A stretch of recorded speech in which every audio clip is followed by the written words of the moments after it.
বর্ষবরণের আয়োজন আর উৎসবের খবর জানাতে এবার আমাদের সাথে যুক্ত হচ্ছেন আমাদের সহকর্মী ইকবাল অনিক।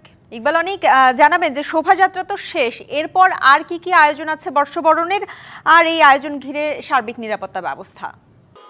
ঈশিতা, এখন কিন্তু হচ্ছে মঙ্গল শোভাযাত্রাটি যে আনন্দ শোভাযাত্রাটি যেটি ছিল সেটি কিন্তু কিছুক্ষণ আগে শেষ হয়েছে। শেষ হয়ে কিন্তু সেটি চারুকলায় ভেতরে প্রবেশ করেছে। এখন কিন্তু বর্ষবরণের যে উৎসবগুলো আছে, মানুষজন তাদের পরিবার পরিজন নিয়ে আসেন এবং এইখানে এই শাহবাগ, রমনা পার্ক এবং চারুকলা ইনস্টিটিউটের আশপাশে কিন্তু তারা ঘোরাফেরা করছেন এবং অন্যান্য যে অনুষ্ঠানগুলো রয়েছে সেই অনুষ্ঠানগুলো তারা উপভোগ করছেন। এই যে এখানে আমাদের সঙ্গে কয়েকজন এসেছেন, তারা পয়লা বৈশাখের উদযাপন করতে আসছেন তাদের বাবা মায়ের সঙ্গে। তাদের সঙ্গে আমরা একটু ছোট কথা বলতে চাই, তাদের কেমন লাগছে এই পয়লা বৈশাখে তারা এসেছেন।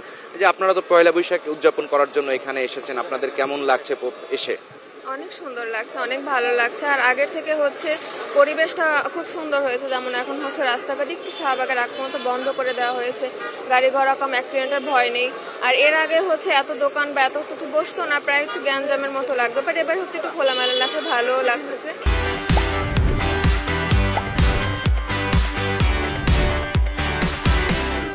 সবকিছু মিলায়।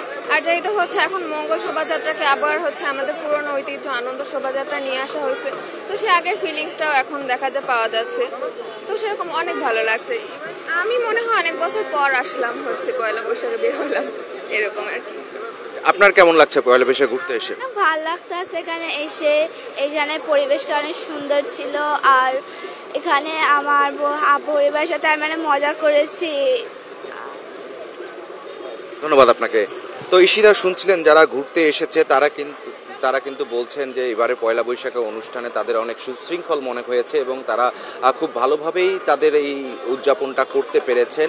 এবং সকালে কিন্তু হচ্ছে ভোরের সূর্য ফোটার পরই কিন্তু হচ্ছে আপনার আর এই রমনা বটমূল এলাকা এবং শাহবাগের আশপাশের এলাকায় সাধারণ মানুষ বর্ষবরণ উদযাপন করার জন্য আসতে থাকেন। এবং সার্বিক পরিস্থিতি যে নিরাপত্তার বিষয়টি, ডিএমপির পক্ষ থেকে কিন্তু নিরাপত্তার বেষ্টনী দিয়ে ঢেকে রাখা হয়েছে এই আশপাশের এলাকা। এবং শুধু ডিএমপি নয়, এবং অন্যান্য যে আইনশৃঙ্খলা বাহিনী রয়েছে তারাও কিন্তু এই যাতে নির্বিঘ্নে বর্ষবরণ করতে পারে সেই বিষয়টি নিয়ে সজাগ রয়েছে।